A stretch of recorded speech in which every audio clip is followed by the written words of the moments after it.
बहनों भाइयों नमस्कार, जय माता की। मैं हूं पंडित दिनेश नारायण पांडे और आप देख रहे हैं अपना लोकप्रिय चैनल ग्रहवाणी। आप सभी का हार्दिक अभिनंदन करता हूं, स्वागत करता हूं, आभार व्यक्त करता हूं कि अपना कीमती समय निकाल करके मेरे वीडियो में आप मेरे सामने हैं। बहनों भाइयों, राहु 2025 की श्रृंखला में आज का वीडियो मीन राशि पर आधारित है। मीन राशि आपके जन्म कुंडली की राशि है, यानी आपकी जन्म राशि है, या आपके कहने का नाम मीन राशि का है, या आपकी लग्न मीन राशि की है। ये वीडियो आपके लिए बड़ा महत्वपूर्ण रहने वाला है। तो अगर आप मीन राशि के व्यक्ति हैं तो इस वीडियो में लास्ट तक बने रहिएगा, कुछ अच्छी जानकारियां आप तक पहुंचेंगी। बहनों भाइयों, राहु अगर अशुभ परिणाम दे तो सबसे अच्छा उपाय उसका ये रहता है कि आप तीर्थ स्थानों का भ्रमण करिए। तीर्थ स्थानों का भ्रमण करिए, देव मंदिर देवालयों की परिक्रमा करिए और श्री कृष्ण जी की उपासना करिए, शिव जी की उपासना करिए। श्री कृष्णाय वासुदेवाय हरये परमात्मने प्रणतः क्लेशनाशाय गोविंदाय नमो नमः।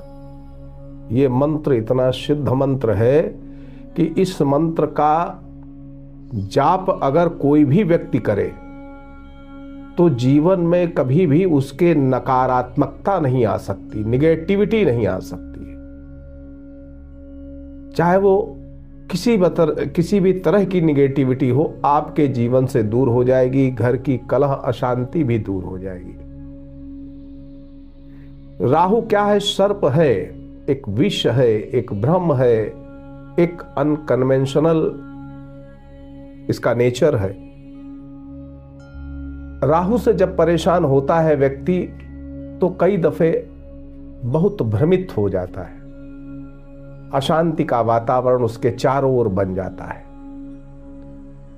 श्री कृष्ण जी ने क्या किया था?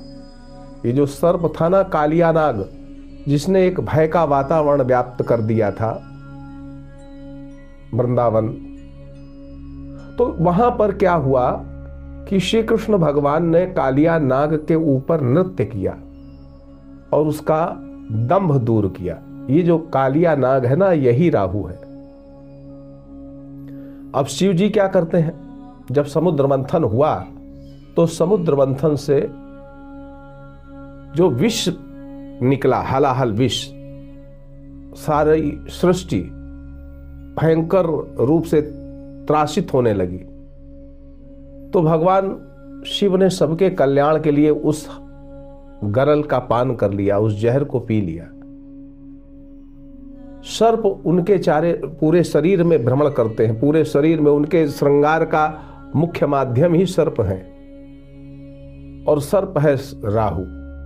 सीधी सी गणित है कि अगर राहु से पीड़ा आपको मिल रही है तो भगवान श्री कृष्ण की उपासना करिए या भगवान शंकर की उपासना करिए। इससे आपके राहु के कष्ट दूर हो जाते हैं। मेरे भाइयों, 30 अक्टूबर 2023 जब राहु देवता मीन राशि में आए थे, आपकी लग्न राशि पर इनका भ्रमण हो रहा था और अभी 18 मई तक वहीं पर रहेंगे, यानी आपकी लग्न पर रहेंगे। और उसके बाद ये एक घर पीछे, चूंकि ये वक्री चाल चलते हैं, एक घर पीछे इनका गमन होता है, तो पीछे जाकर के ये कुंभ राशि में गोचर करेंगे आपके द्वादश भाव में। वहीं द्वादश भाव के स्वामी और लाभ के स्वामी शनि 29 मार्च को आपके लग्न में प्रवेश करेंगे। अक्टूबर 2023 से लगातार आपकी राशि, आपकी लग्न पाप प्रभाव में है। पहले राहु रहे, उसके बाद शनि आ जाएंगे। गुरु की राशि पर राहु का गमन हो या शनि का गमन हो, शरीर की बायोकेमिस्ट्री बदलती है। खास तौर पर जो 50 प्लस उम्र के हैं, जो 50 प्लस उम्र के हैं, उनके स्वास्थ्य में दिक्कतें बनी रहेंगी। उनकी बायोकेमिस्ट्री बिगड़ जाएगी। अब क्या हो सकता है भाई अगर कभी डायबिटीज नहीं हुई है आपको तो डायबिटीज हो सकती है, क्योंकि गुरु किडनी को इफेक्टेड करता है, लीवर को इफेक्टेड करता है, आपको पेट से जुड़ी हुई समस्या है। लेकिन ये किसको? अधिकांश 50+ लोगों को, जो 50 साल से ज्यादा की उम्र के हैं। तो यहां पर बहनों भाइयों आइए देखते हैं 30 अक्टूबर 2023 से जब राहु आपके लग्न में आए थे और ये 18 मई तक अभी रहेंगे 2025 तक, तो कैसा रिजल्ट आपको देंगे। इनका आगमन हुआ था ताम्रपाद से। अब देखिए राहु का आगमन शुभ पैरों से हुआ, यानी तांबे के पैरों से हुआ, तो ये शुभता लाया। वैसे तो बहुत अशुभ परिणाम मिल सकते थे, लेकिन यहां पर अशुभ परिणामों में कमी आई, इसलिए क्योंकि इनका आगमन तांबे के पाए से हुआ। होता क्या है भाई, इससे आपकी धन वैभव सुख संपदा में कोई फर्क नहीं पड़ता है। यहां पर वो कम नहीं होती बल्कि बढ़ती है। संसाधन अचानक से ऐसे बन जाते हैं कि आपको धन वैभव सुख संपदा बढ़ने लग जाती है। राहु आकस्मिकता का ग्रह है, तो आकस्मिक लाभ बहुत ज्यादा बढ़ने लग जाते हैं। अचानक से आपको धन मिले। राहु एक यूनिवर्सल ग्रह भी है, तो आपको पूरे विश्व से विदेशी धन भी आपको प्राप्त हो सकता है, या दूर दराज के इलाकों से भी धन आपको प्राप्त हो सकता है। अब राहु लग्न में बैठा है, तो स्वाभाविक रूप से लगने से इसकी मित्रता मई 2024 के बाद हुई। मई 2024 के बाद में इसकी तात्कालिक मैत्री हुई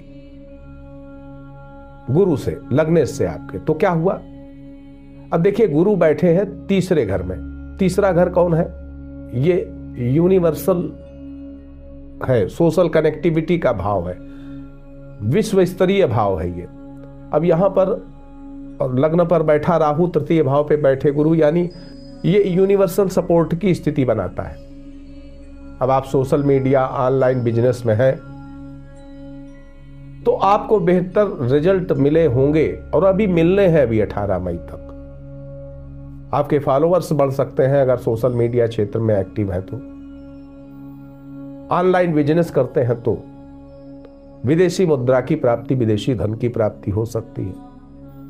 वहीं पर आपकी नौकरी, आपकी रोजगार, आपका व्यापार, वहां सब कहीं इंक्रीजमेंट होता है, बढ़ोतरी होती है।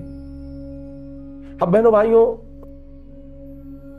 ये राहु का लग्न में गुरु की राशि पर बैठना और गुरु का तृतीय कर्म भाव, पुरुषार्थ भाव पर बैठना आपको धार्मिक और सामाजिक क्षेत्र में भी एक्टिव करता है। और हुए होंगे, आप अनुभव करिएगा, सामाजिक धार्मिक क्षेत्रों में भी आपका जो है इन्वॉल्वमेंट हो जाता है। आप तीर्थ यात्रा कर सकते हैं, तीर्थ भ्रमण कर सकते हैं, और किया हो तो मुझे बताइएगा कमेंट करके। तो ये जो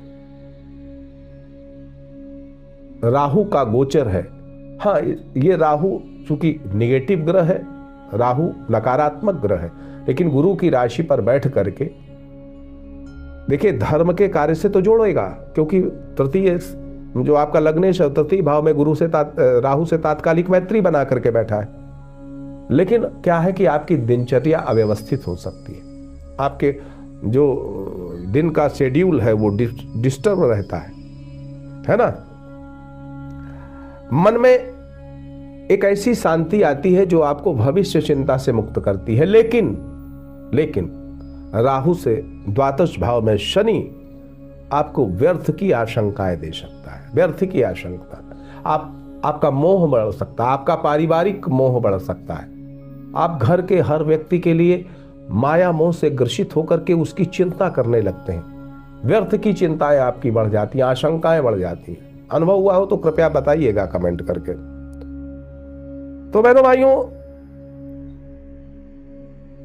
योजनाएं बड़ी बना देता है। देखिए राहु अनकन्वेंशनल ग्रह है, राहु लग्न में बैठेगा, लग्न से मित्रता बना करके, तो बड़े व्यवसाय की योजनाएं बना सकता है व्यक्ति। बड़े व्यवसाय की योजनाएं बना सकता है। उसका सकारात्मक प्रभाव, जैसे आप किसी से बात कर रहे हैं तो आपका सकारात्मक प्रभाव सामने वाले के ऊपर पड़ता है। ये अच्छी बात, ये अच्छा गुण है इस राहु का। वहीं पर कुछ लोगों को आपने देखा होगा, महसूस किया होगा, कभी कोई परेशानी आपके सामने आई होगी तो कई लोग आपकी मदद के लिए आ गए होंगे। ऐसा भी अनुभव हुआ होगा आपको। कुछ बच्चों के उपनयन संस्कार हो गए होंगे, आपके बच्चों के उपनयन संस्कार हो गए होंगे या विवाह हो गया होगा। आप अगर मीन राशि के हैं तो आपके साथ भी ऐसा हो सकता है, आपके साथ हुआ हो, परिवार में भी हुआ हो, ऐसा भी संभव है। अब ये जो राहु और शनि का कनेक्शन है ये क्या करता है, और गुरु का ये क्या करेगा, आपके परिवार में भी कोई ऐसा व्यक्ति हो सकता है जिसको विदेश से धन प्राप्त हो रहा हो या उसका ट्रांसफर बाहर हो गया हो, वहां से वो धन प्राप्त कर रहा हो। ऐसी सारी संभावनाएं इस शनि, राहु और गुरु के कनेक्शन से बनती है। शत्रुओं पर विजय मिलती है। स्वयं के शरीर की बायोकेमिस्ट्री बिगड़ती है, इसलिए जो 50 से ज्यादा उम्र के हैं अपने स्वास्थ्य पर विशेष ध्यान रखिएगा। मधुमेह जैसे रोगों की संभावनाएं ज्यादा हैं। इस उम्र में क्या हो, इस राहु और गुरु और शनि का जो कॉम्बिनेशन है, जानते हैं ये क्या करेगा, बायोकेमिस्ट्री चेंज करके क्या करेगा।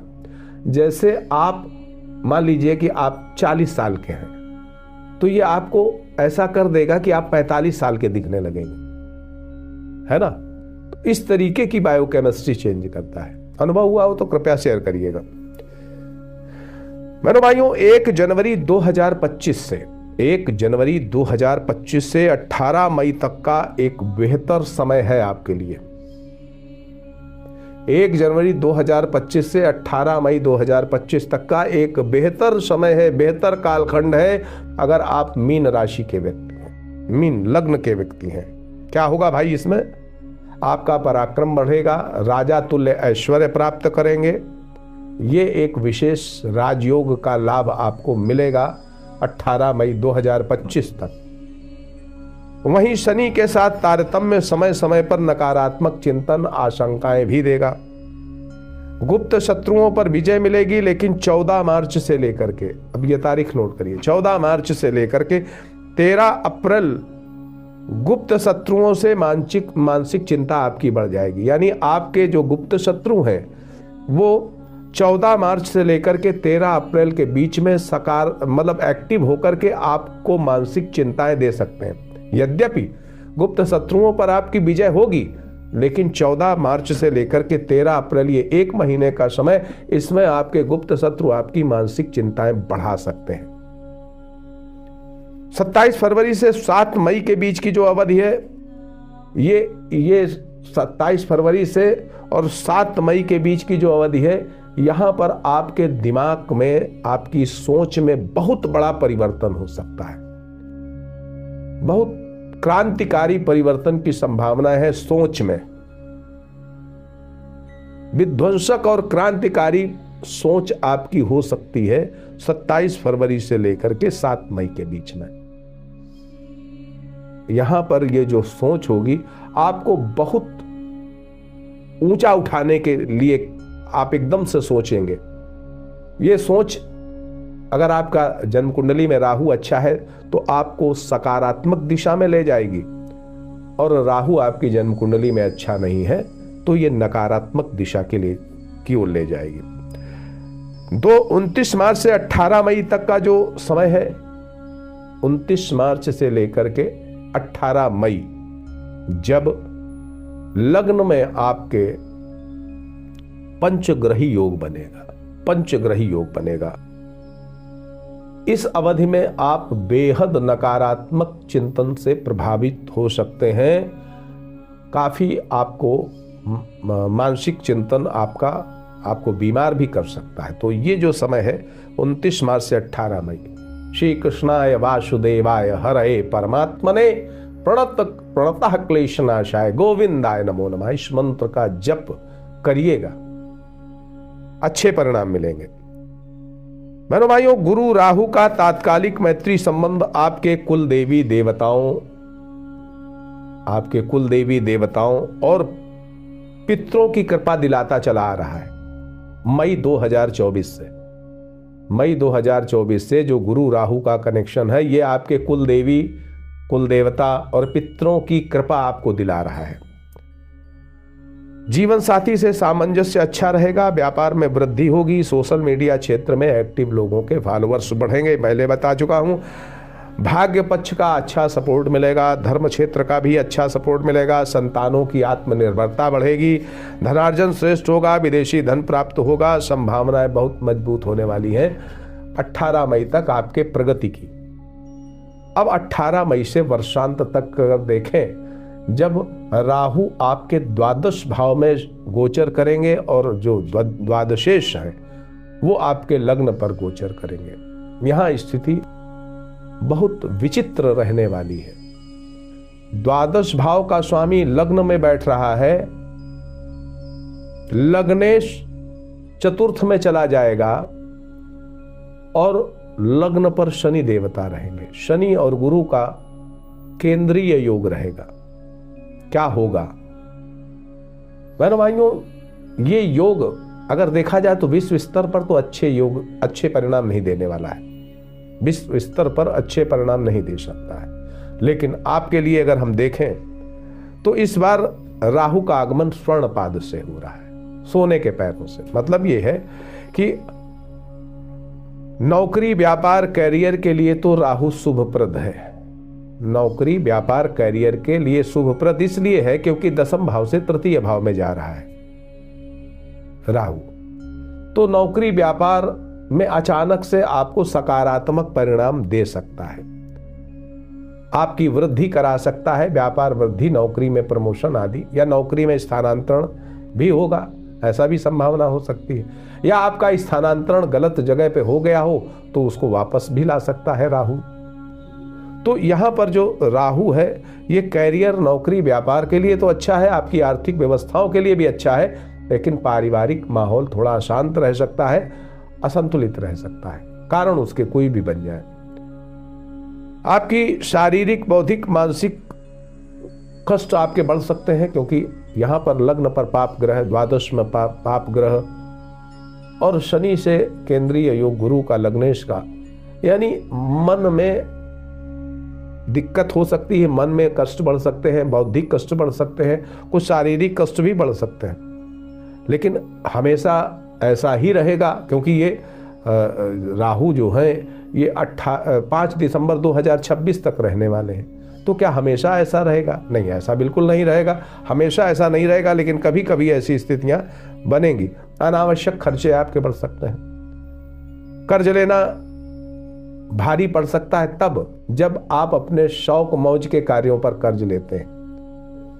आप शौक मौज के कार्यों के लिए कर्ज लेते हैं तो ये भारी पड़ सकता है। आप अपने व्यवसाय की उन्नति के लिए अगर कर्ज लेते हैं तो फिर दिक्कत नहीं होगी। आत्मीय लोगों से आपके विरोध बढ़ सकते हैं, परंतु शत्रुओं पर विजय मिलेगी। परोपकार और धार्मिक कार्यों में भी आपके कुछ व्यय हो सकते हैं, धार्मिक कार्यों में भी आपके कुछ व्यय हो सकते हैं, क्योंकि यहां पर जो राहु बैठेंगे उन पर गुरु की दृष्टि पड़ेगी। तो इस वजह से कुछ धार्मिक कार्यों पर भी आपके व्यय हो सकते हैं। विदेशों से धन प्राप्ति की पूरी संभावना है, दूर दराज के इलाकों से, और आकस्मिक और गुप्त धन प्राप्त होने की काफी अच्छी संभावनाएं रहेंगी। 18 मई के बाद लाभेश और व्यय शनि की राशि में बैठा राहु शनि के बल को बढ़ा करके शनि को मजबूत करेगा और शनि को आपके लग्न में गोचर विपरीत राजयोग बनाएगा। देखो, शनि को मजबूत करेंगे जब राहु जिस राशि पर बैठते हैं उसके बल को बढ़ाते हैं। स्वाभाविक है, शनि की राशि में बैठे तो शनि के बल को बढ़ाएंगे, और शनि कहां पर है? आपके लग्न में है, स्वाभाविक रूप से आपके लग्न के बल को बढ़ाएंगे। आपके लग्न और लगने से इनका केंद्रीय योग है, यानी आपको विपरीत राजयोग का लाभ मिलेगा। विपरीत राजयोग क्या होता है भाई? मेहनत करनी पड़ती है, पराक्रम करना पड़ता है, तब लाभ मिलता है। तो मेहनत करना पड़ेगा, सामाजिक मान सम्मान बढ़ेगा, आपका जीवन वैभवशाली हो सकता है। कुछ लोग कर्ज लेकर के व्यापार आदि स्थापित कर सकते हैं। तो इससे क्या होगा कि आप अपने व्यापार के लिए, अपनी उन्नति के लिए कोई कर्ज ले रहे हैं तब तो ठीक है, और शौक मौज के लिए कर्ज ले रहे हैं तो दिक्कत हो सकती है। 29 मार्च से 18 मई तक का कालखंड इस दिशा में आपको सफलता दे सकता है। ठीक है, 18 मई से 29 जून तक विपरीत राजयोग का फल मिलेगा आपको। 18 मई से 29 जून के बीच में विपरीत राजयोग का मिलेगा। धन मान ऐश्वर्य में वृद्धि होगी, परिश्रम करना पड़ेगा। नेत्र रोगों की संभावना इस अवधि में हो सकती है। नेत्र रोगों की संभावना इस अवधि में हो सकती है क्योंकि लग्न पर शनि और द्वादश में राहु, आपके नेत्र में विकार हो सकता है, आपकी आंखों की रोशनी कम हो सकती है, तो उसमें समस्या हो सकती है। पैरों में भी चोट लगने की संभावना रहेगी, पैरों में भी चोट लगने की संभावना रहेगी, पंजों में खास तौर पर। दुष्ट लोगों के माध्यम से धन हानि संभव हो सकती है। कोई दुष्ट व्यक्ति आपके जीवन में आकर के आपको धन हानि दे देगा, ऐसा भी संभव है। तो इसलिए अपने आर्थिक लेन देन के प्रति बहुत सचेत रहने की आवश्यकता रहेगी। जीवन साथी का स्वास्थ्य प्रभावित हो सकता है, सुख में कमी संभव होगी। संतान पक्ष की पीड़ा, संतान पक्ष को भी पीड़ा संभव है क्योंकि संतान पक्ष से अष्टम भाव में राहु का गोचर होगा, पंचम से अष्टम, इसलिए संतान पक्ष से भी कष्ट मिल सकता है। विदेशों में रह रहे लोग ज़्यादा सुखी होंगे। अगर आप विदेश में रह रहे हैं तो आप ज़्यादा अच्छी स्थिति में रहेंगे। भूमि भवन वाहन का सुख प्राप्त करने के प्रयास आपके बढ़ जाएंगे। सरकारी कर्जों को अदा करने में लापरवाही आपकी ठीक नहीं है। अब देखिए यहाँ पर बहुत विशेष बात है, आपकी कोई सरकारी देनदारी है तो आप समय से भुगतान करिए, चाहे वो इनकम टैक्स की हो, किसी तरह की हो, आप समय से भुगतान करिए, वरना ये राहु और शनि का जो कॉम्बिनेशन है ना, गुरु का पंचम और त्रिकोण से, तो ये क्या करेगा, आपको जेल की विजिट करा सकता है, आपको परेशानी में डाल सकता है। इसलिए सरकारी लेन देन जो भी है वो अपना पारदर्शिता से करें। जहाँ पर सरकारी देनदारियाँ हैं वहाँ समय से भुगतान करें। माता का स्वास्थ्य प्रभावित हो सकता है तो उनके स्वास्थ्य के प्रति सचेत रहिएगा। पालतू पशु हैं आपके तो उनको भी कष्ट मिल सकता है। अब बहनों भाइयों, नक्षत्र के आधार पर देखें तो पूर्वा भाद्रपद नक्षत्र, उत्तरा भाद्रपद नक्षत्र और रेवती, ये 3 नक्षत्र आते हैं मीन राशि में। तो पूर्वा भाद्रपद नक्षत्र वालों को देखें बहनों भाइयों तो 16 मार्च तक शेष धन लाभ दिख रहा है। 16 से 23 नवंबर थोड़े से संघर्ष के बाद धन लाभ दिख रहा है और उसके बाद भी धन लाभ दिख रहा है। उत्तरा भाद्रपद नक्षत्र वालों के लिए 16 मार्च तक सामान्य संघर्ष है। 16 से 23 नवंबर के बीच में अच्छे लाभ मिल सकते हैं। रेवती नक्षत्र का जन्म है तो 16 मार्च तक शेष धन लाभ, और अगर देखें तो रेवती नक्षत्र वालों के लिए पूरे वर्ष शेष धन लाभ के योग दिख रहे हैं।